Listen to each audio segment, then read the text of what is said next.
ಮತ್ತೆ ವಯಸ್ಸಾದವರು ಕಿವಿ ಕೇಳಿಸ್ತಿಲ್ಲ, ಕಿವಿಲಿ ಗುಯಿ ಅಂತ ಶಬ್ದ ಬರ್ತಿದೆ ಅಂತವ್ರಿಗೆ ಗೊರಕೆ ಹೊಡೆಯ ಸಾಮಾನ್ಯ ಕರೆ ಈಗ ಎಲ್ಲರಲ್ಲೂ ನಾವು ನೋಡಿದೀವಿ. OSA ಅಂತ ಹೇಳ್ತೀವಿ, ಅಬ್ಸ್ಟ್ರಕ್ಟಿವ್ ಸ್ಲೀಪ್ ಏಪ್ನಿಯಾ. ಧ್ವನಿ ಪಟ್ಟಿ ಮೇಲೆ ಸಣ್ಣ ಸಣ್ಣ ಪಾಲಿಪ್ ಫಾರ್ಮೇಶನ್ ಆಗ್ಬೋದು. ಅದು ತುಂಬಾನೇ ಅದು ಬೆಳವಣಿಗೆ ಆಗಿದೆ, ಅದರಿಂದ ಅವರು ವಾಯ್ಸ್ ತುಂಬಾನೇ ಅಫೆಕ್ಟ್ ಆಗಿದೆ, ಅವ್ರಿಗೆ ಕಂಟಿನ್ಯೂಸ್ ಮಾತಾಡಕ್ಕಾಗಲ್ಲ. ನಾಲ್ಗೆ ಕ್ಯಾನ್ಸರು, ತಂಬಾಕು ತಿನ್ನೋದ್ರಿಂದ ನಾಲ್ಗೆಯಲ್ಲಿ ಇನ್ಫೆಕ್ಷನ್ಸು. ಜೈ ಶ್ರೀ ಗುರುದೇವ್.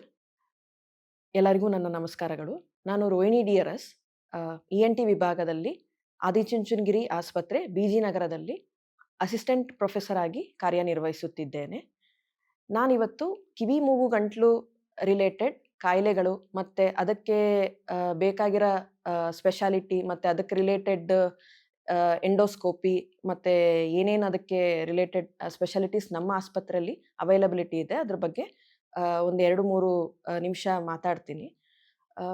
ಮೇಯ್ನಾಗಿ ಮಕ್ಕಳಲ್ಲಿ ಗೊರಕೆ ಹೊಡೆಯೋದು, ಮೂಗಲ್ಲಿ ಉಸಿರಾಡಲ್ಲ, ಮತ್ತು ಯಾವಾಗಲೂ ಬಾಯಿ ತೆಗ್ದಿರ್ತಾನೆ, ಈ ಥರ ಎಲ್ಲ ಸಮಸ್ಯೆ ಅಂದರೆ ಅವ್ರಿಗೆ ಪದೇ ಪದೇ ಏನಂತಾರೆ ಶೀತ ಆಗುವುದು, ಇದೆಲ್ಲ ಅಡಿನಾಯ್ಡೈಟಿಸ್ ಅಂತ ಹೇಳ್ತಾರೆ.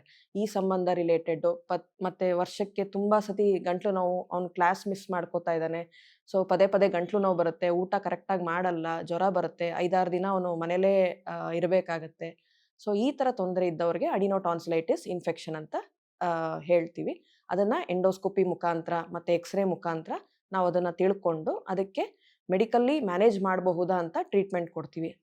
ಆಗದಿದ್ದಾಗ ಸರ್ಜರಿ ಮಾಡ್ತೀವಿ, ಅಡಿನೋಟಾನ್ಸಿಲೆಕ್ಟಮಿ ಸರ್ಜರಿ. ಈಗ ನಮ್ಮಲ್ಲಿ ಕೋಬ್ಲೇಷನ್ ಅನ್ನೋ ಒಂದು ಫೆಸಿಲಿಟಿ ಅವೈಲಬಲ್ ಇರೋದ್ರಿಂದ ಆದಷ್ಟು ಪೇನ್ಲೆಸ್, ಈ ಸರ್ಜರಿ ಟಾನ್ಸಿಲ್ ಸರ್ಜರಿ ಸ್ವಲ್ಪ ಪೇನ್ಫುಲ್ ಅಂತ ಹೇಳ್ತಾರೆ, ಸೊ ಆದಷ್ಟು ಕೋಬ್ಲೇಷನ್ ಫೆಸಿಲಿಟಿ ಇರೋದ್ರಿಂದ ಪೇನ್ಲೆಸ್ ಆಗಿ ನಾವು ಸರ್ಜರಿನ ಮಾಡಿಕೊಡ್ಬಹುದು. ಚಿಕ್ಕ ಮಕ್ಕಳು 5 ವರ್ಷದಿಂದ ಮೇಲ್ಪಟ್ಟ ಎಲ್ಲ ಮಕ್ಳಿಗೂ ಇದು ಸರ್ಜರಿ ಮಾಡಿಸ್ಕೋಬಹುದು. ಮತ್ತು ಮೂಗಿನ ತೊಂದರೆ, ಮೂಗಿನ ಕಂಬ ಸೊಟ್ಟ ಇರೋದು, ಮೂಗಲ್ಲಿ ಉಸಿರಾಡೋಕ್ಕಾಗದೇ ಇರೋದು, ಮೂಗಲ್ಲಿ ಪದೇ ಪದೇ ಸೈನುಸೈಟಿಸ್ ಇನ್ಫೆಕ್ಷನಿಂದ ತಲೆನೋವು ಬರೋದು, ಮೂಗಲ್ಲಿ ಗಟ್ಟಿ ಕಫ ಬರೋದು, ಮತ್ತು ಮೂಗಿನ ಸ್ಮೆಲ್ ಗೊತ್ತಾಗಲ್ಲ, ಈ ಥರ ಎಲ್ಲ ಪಾಲಿಪ್ ಫಾರ್ಮೇಷನಿಂದ ಆಗೋ ಸಮಸ್ಯೆಗಳಿಗೆ ಎಂಡೋಸ್ಕೋಪಿ ಮತ್ತು CT ಸ್ಕ್ಯಾನ್ ಇಂದ ಇವ್ಯಾಲ್ಯೂಯೇಟ್ ಮಾಡಿ ಅದಕ್ಕೆ ಚಿಕಿತ್ಸೆಗಳನ್ನು ಇಲ್ಲಿ ನಾವು ಮಾಡ್ತೀವಿ.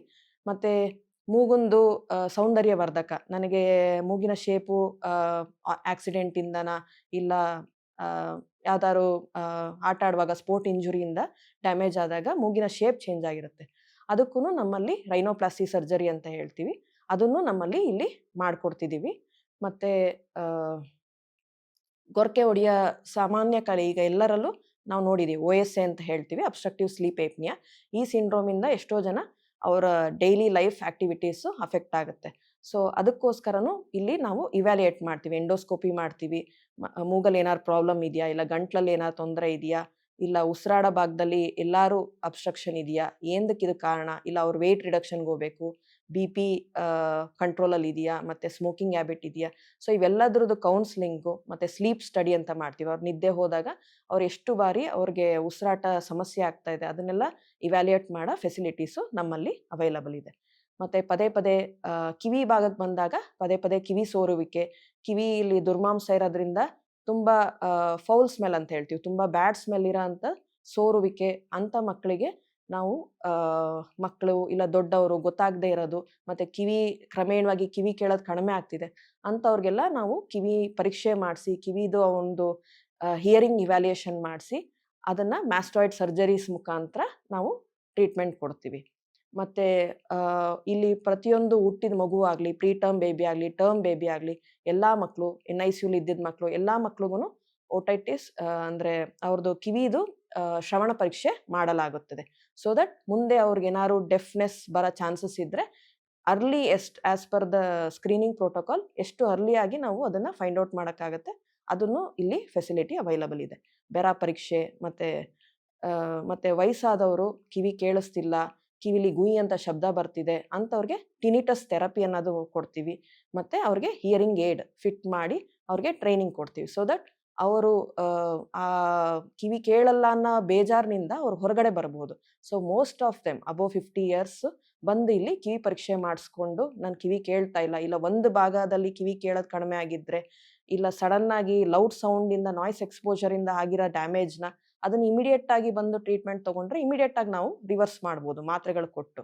ಸೊ ಅದಕ್ಕೆ ಯಾವುದೇ ರೀತಿಯ ಸಮಸ್ಯೆ, ಕಿವಿ ಸಮಸ್ಯೆ ರಿಲೇಟೆಡ್ ಬಂದು ಇಲ್ಲಿ ಟ್ರೀಟ್ಮೆಂಟ್ ತಗೋಬಹುದು. ಮತ್ತೆ voice related issues, vocal abuse ಇಂದ ಮತ್ತೆ ಧ್ವನಿ ಪೆಟ್ಟಿಗೆ ಮೇಲೆ ಸಣ್ಣ ಸಣ್ಣ ಪಾಲಿಪ್ ಫಾರ್ಮೇಷನ್ ಆಗ್ಬೋದು, ಇಲ್ಲ ಅವರು ಟೀಚರ್ ಆಗಿರ್ಬೋದು, ಇಲ್ಲ ಸಿಂಗರ್ ಆಗಿರ್ಬೋದು, ಅವ್ರಿಗೆ ವೋಕಲ್ ನಾಡ್ಯೂಲ್ ಅನ್ನೋದು ಕಾಮನ್ ಆಗಿ ಅವರು ಸಫರ್ ಮಾಡೋ ಸಮಸ್ಯೆ. ಸೊ ಅದು ಇನಿಷಿಯಲ್ ಸ್ಟೇಜಲ್ಲಿ ಬಂದರೆ ನಾವು ಮಾತ್ರೆ ಮತ್ತು ಸ್ಪೀಚ್ ಥೆರಪಿ ಮುಖಾಂತರ ಅದನ್ನು ಸರಿಪಡಿಸ್ಬೋದು. ಅದು ತುಂಬಾ ಅದು ಬೆಳವಣಿಗೆ ಆಗಿದೆ, ಅದರಿಂದ ಅವರು ವಾಯ್ಸ್ ತುಂಬಾ ಎಫೆಕ್ಟ್ ಆಗಿದೆ, ಅವ್ರಿಗೆ ಕಂಟಿನ್ಯೂಸ್ ಮಾತಾಡೋಕ್ಕಾಗಲ್ಲ ಅಂಥ ಟೈಮಲ್ಲಿ ಮೈಕ್ರೋ ಲ್ಯಾರಿಂಜಿಯಲ್ ಸರ್ಜರಿ ಅಂತ ಧ್ವನಿ ಪೆಟ್ಟಿಗೆ ಮೇಲೆ ಶಸ್ತ್ರಚಿಕಿತ್ಸೆಯನ್ನು ಮಾಡ್ತೀವಿ.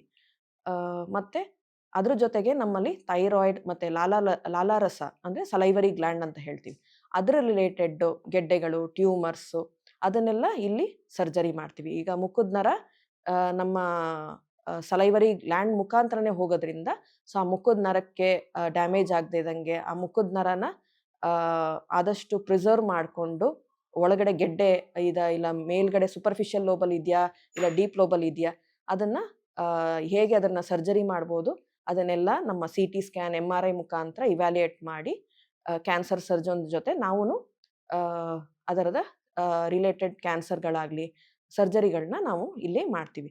ಸೊ ಥೈರಾಯ್ಡ್ ಒಬ್ರೊಬ್ರಿಗೆ ಥೈರಾಯ್ಡು ಅತಿಯಾಗಿ ಉತ್ಪತ್ತಿಯಾಗಿ ಅವರಲ್ಲಿ ಎಷ್ಟೊಂಥರ ಸಿಂಪ್ಟಮ್ಸು, ಹೇರ್ ಲಾಸ್ ಆಗೋದು, ಆಂಗ್ಸೈಟಿ ಇಶ್ಯೂಸ್ ಇರೋದು, ಗಾಬರಿ ಆಗೋದು, ಅವ್ರದ್ದು ಮುಟ್ಟಿನ ಸಮಸ್ಯೆ ಇರೋದು. ಸೊ ಇದನ್ನೆಲ್ಲ ನಾವು ಥೈರಾಯ್ಡ್ ಟೆಸ್ಟ್ ಮುಖಾಂತರ, ಕತ್ತಿನ ಸ್ಕ್ಯಾನಿಂಗ್ ಮುಖಾಂತರ ಅದನ್ನು ಇವ್ಯಾಲ್ಯೂಯೇಟ್ ಮಾಡ್ತೀವಿ. ಮತ್ತು ಕತ್ತಿನ ಮುಂದೆ ಏನಾದ್ರು ಗೆಡ್ಡೆ ಇದ್ದರೆ ಅದರದ್ದು ಸ್ಕ್ಯಾನಿಂಗ್ ಮಾಡಿ ಅದು ಏನಾದ್ರು ಕೆಟ್ಟ ಗೆಡ್ಡೆನ, ಒಳ್ಳೆ ಗೆಡ್ಡೆನ, ಅದು ಬಿನೈನ್ ಇದೆಯಾ ಇಲ್ಲ ಕ್ಯಾನ್ಸರಸ್ ಅದನ್ನು ಇವ್ಯಾಲ್ಯೂಯೇಟ್ ಮಾಡಿ ನಮ್ಮಲ್ಲಿ ಫೆಸಿಲಿಟೀಸ್ ಅವೈಲಬಲ್ ಇದೆ. ಸೊ ನಾಲಿಗೆ ಕ್ಯಾನ್ಸರು, ತಂಬಾಕು ತಿನ್ನೋದ್ರಿಂದ ನಾಲಿಗೆಯಲ್ಲಿ ಇನ್ಫೆಕ್ಷನ್ಸು, ಕತ್ತಿನ ಭಾಗದಲ್ಲಿ ಇನ್ಫೆಕ್ಷನ್ಸು, ಹಲ್ಲಿನ ಭಾಗದಲ್ಲಿ ಇನ್ಫೆಕ್ಷನ್ಸು, ಸೊ ನಮ್ಮ ಡೀಪ್ ನೆಕ್ ಸ್ಪೇಸಸ್ ಅಂತ ಹೇಳ್ತಾರೆ. ಸೊ ಅಲ್ಲೆಲ್ಲ ಪಸ್ ಕಲೆಕ್ಟ್ ಆದಾಗ ಪೇಷಂಟು ಆ ಟೈಮಲ್ಲಿ ಇಮ್ಮಿಡಿಯೇಟಾಗಿ ಎಮರ್ಜೆನ್ಸಿ ಅವ್ರದ್ದು ಉಸಿರಾಡೋ ಭಾಗನ ಸರಿಪಡಿಸಿ ಅವ್ರಿಗೆ ಇಮಿಡಿಯೇಟಾಗಿ ಇಂಜೆಕ್ಷನ್ನು ಮತ್ತು ಪಸ್ನ ತೆಗಿಬೇಕಾಗಿರೋ ಕರ್ತವ್ಯಗಳು ಮಾಡಬೇಕಾಗತ್ತೆ. ಸೊ ಅದನ್ನು ಇಲ್ಲಿ ನಾವು ಫೆಸಿಲಿಟೀಸ್ ಅವೈಲಬಿಲಿಟಿ ಇದೆ. ಸೊ ಯಾವುದೇ ರೀತಿಯ ನೆಕ್ ಕ್ಯಾಪ್ಸಸ್, ಡೀಪ್ ನೆಕ್ ಕ್ಯಾಪ್ಸಸ್ಸು ಮತ್ತು ಕತ್ತಿನ ರಿಲೇಟೆಡ್ಡು, ಗಂಟ್ಲು ರಿಲೇಟೆಡ್ಡು ಕ್ಯಾನ್ಸರ್ಗಳಾಗಲಿ ಇಲ್ಲಿ ಅರ್ಲಿಯಾಗಿ ಬಂದು ಟ್ರೀಟ್ಮೆಂಟ್ ತೊಗೊಬೋದು. ಕೀಮೋಥೆರಪಿ, ರೇಡಿಯೋಥೆರಪಿ ಮತ್ತು ಅದನ್ನು ಲ್ಯಾರಿಂಗೆಕ್ಟಮಿ ಅಂತ ಹೇಳ್ತಾರೆ. ಸೊ ಈ ಸರ್ಜರೀಸು ನಮ್ಮಲ್ಲಿ ಅವೈಲಬಿಲಿಟಿ ಇದೆ. ಸೊ ನಾನು ಒಂದೇ ಎಲ್ಲರನ್ನೂ ಕೇಳ್ಕೊಳ್ಳೋದು, ನಗರದಲ್ಲಿ ಏನು ನಿಮಗೆ ಫೆಸಿಲಿಟೀಸ್ ಇದೆ ಅದು ಅತ್ಯುನ್ನತ ಫೆಸಿಲಿಟೀಸು ನಮ್ಮ ಸ್ವಾಮೀಜಿಯವರು, ಬಾಲಗಂಗಾಧರನಾಥ ಸ್ವಾಮೀಜಿ ಮತ್ತು ನಿರ್ಮಲಾನಂದ ಸ್ವಾಮೀಜಿಯವರ ಆಶೀರ್ವಾದದಿಂದ ಇಲ್ಲಿ ಎಲ್ಲ ರೀತಿಯ ಕಿವಿ ಮೂಗು ಗಂಟಲು ಸಮಸ್ಯೆ ರಿಲೇಟೆಡ್ ಹೈಯರ್ ಸ್ಪೆಷಾಲಿಟೀಸ್ಗಳು ಅವೈಲಬಲ್ ಇದೆ. ಎಲ್ಲರೂ ಬಂದು ಇದನ್ನು ಸದುಪಯೋಗ ಪಡಿಸಿಕೊಳ್ಳಬೇಕಾಗಿ ನಾನು ತಮ್ಮಲ್ಲಿ ವಿನಂತಿಸಿಕೊಳ್ಳುತ್ತೇನೆ. Thank you. ಲೇಟೆಸ್ಟ್ ಹಾಗೂ ಇಂಟ್ರೆಸ್ಟಿಂಗ್ ಸುದ್ದಿಗಳಿಗಾಗಿ ಬಾಸ್ ಟಿವಿ ಕನ್ನಡ ಚಾನೆಲ್ನ ಸಬ್ಸ್ಕ್ರೈಬ್ ಮಾಡಿ, ಹಾಗೆಯೇ ಬೆಲ್ ಐಕಾನ್ ಪ್ರೆಸ್ ಮಾಡಿ. ಇದರ ಜೊತೆಗೆ ಫೇಸ್ಬುಕ್, ಇನ್ಸ್ಟಾಗ್ರಾಮ್, ಎಕ್ಸ್ನಲ್ಲೂ ಮಿಸ್ ಮಾಡದೆ ಫಾಲೋ ಮಾಡಿ.